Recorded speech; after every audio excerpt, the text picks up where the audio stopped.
Biden threatens U.S. sanctions after Myanmar coup, launches policy review. Washington. U.S. President Joe Biden on Monday threatened to reimpose sanctions on Myanmar following a coup by the country's military leaders and called for a concerted international response to press them to relinquish power.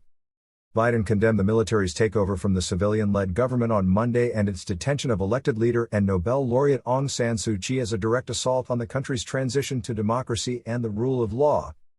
The Myanmar crisis marks a first major test of Biden's pledge to collaborate more with allies on international challenges, especially on China's rising influence, in contrast to former President Donald Trump's often go-it-alone America first approach.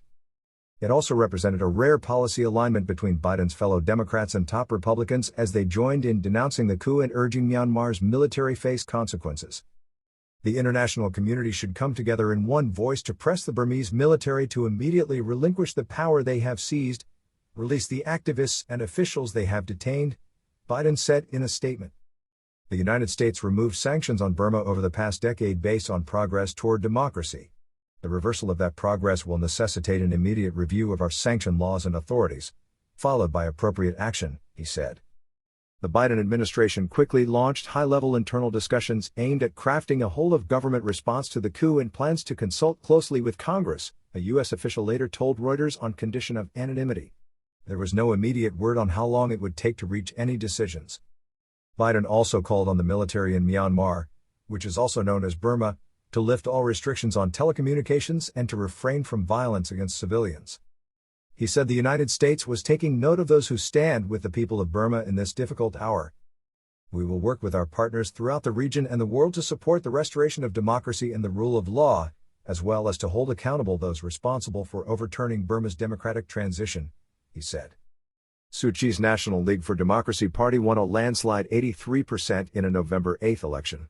The army said in taking over in the early hours of Monday that it had responded to what it called election fraud.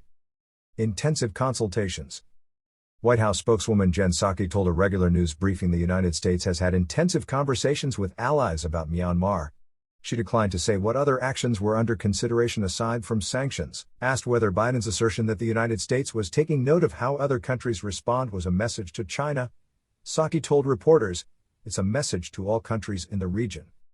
The top Democrat on the Senate Foreign Relations Committee, Robert Menendez, said the United States and other countries should impose strict economic sanctions, as well as other measures against Myanmar's army and the military leadership if they did not free the elected leaders and remove themselves from government.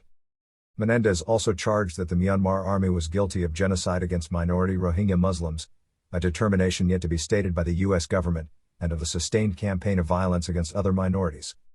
U.S. Senate Republican leader Mitch McConnell, who like members of the Biden administration has had close past ties with Suu Kyi, called the arrests horrifying and demanded a tough response.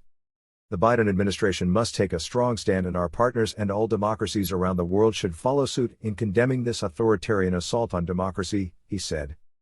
McConnell added that Washington needed to impose costs on those behind the coup.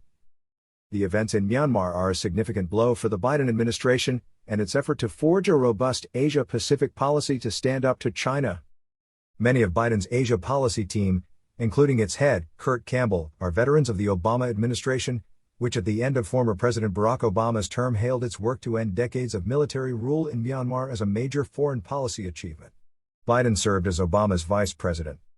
Obama started easing sanctions in 2011 after the military began loosening its grip, and he announced in 2016 lifting many of the remaining sanctions.